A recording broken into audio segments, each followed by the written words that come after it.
Welcome to Sweet Life Beat Life. We hope this video helps. You have Obsidian installed and a vault ready. Now begin. Create a dedicated writing folder, then add a project note named for your piece. Use templates immediately to insert an outline skeleton. This speeds up consistency. Turn on backlinks so every idea links back. It builds context as you write. Once done, create 2-3 seed notes, outline, research, and character or argument list. Make sure to save often and add tags that you will use consistently throughout. Now structure the work. Break the manuscript into notes.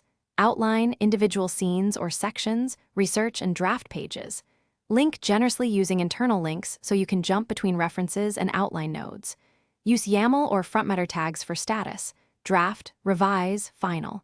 Embed research PDFs or clippings into the research note so sources live beside ideas.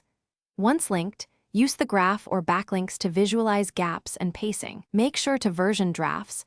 Finish by consolidating drafts into one polished file or preparing export. Use community plugins to convert to markdown, PDF, or Word. Apply a final template for front matter and run a quick search for to-do and unresolved links. Once done, export and proofread in the target format. If something breaks, first check for file conflicts or plugin updates. Resolve conflicts by choosing the latest saved version. If edits still vanish, disable recent plugins and restore from the dated draft copies you created earlier. Thanks for watching. Consider subscribing if we helped you.